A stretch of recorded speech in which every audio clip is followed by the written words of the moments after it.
taking fire at the Washington Monument. We are down to 80% combat effectiveness. Request immediate sniper fire on targets west of the monument. Over.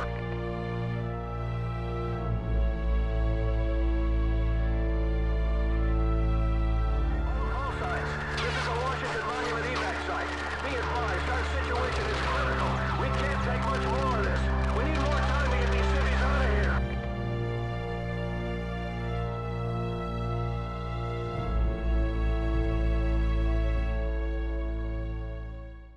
November 16th, 2020, the day it all started.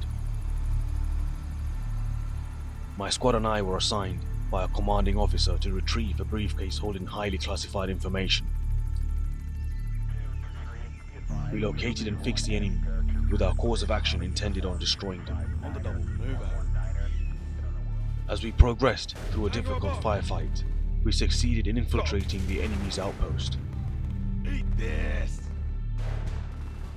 The enemy's location consisted of an undisclosed testing facility situated underground, where soldiers in medical need were subject to genetic human experimentation. There, I discovered a piece of technology I had never crossed paths before. Realizing it was our assignment, it appeared to be some sort of super soldier serum. By that time, reinforcement had arrived, being led by my commanding officer. Upon our encounter, I inquired my commanding officer about what I observed at the labs. Without a reply, he insisted that the briefcase to be handed over to him immediately. Therefore, without hesitation, I handed over the assets of what my soldiers and I had discovered and retrieved. I assumed that was all. However, I was wrong. My commanding officer ordered his men for my squad and I to be disarmed.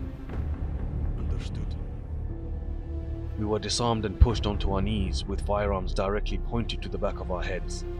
We were held captive for discovering more than what was intended. Instead of killing us, the commanding officer decided to use the serum on us to experiment. Unfortunately for him, it was unsuccessful, and our bodies were left for dead at the mission site. The following day, a local villager strolled towards our direction and realized only I had survived. He carried me to his cabin before nightfall to heal my wounds. Suddenly, I woke up in the middle of the night feeling electrified. I felt this sudden rush pulsating through my body. Felt like an entirely new person. My injuries had healed rapidly. My strength had increased enormously. My senses heightened, allowing me to react faster. It was now time for me to pack up, leave, and hit the roads. My next stop was back home, City of London. I met up with an old mate of mine who I served with a couple of years ago, as he had some useful intel for me. I discovered that I was declared deceased, KIA, killed in action, as well as finding a new undisclosed lab where the commander is conducting his experiments. From here, I knew what I must do.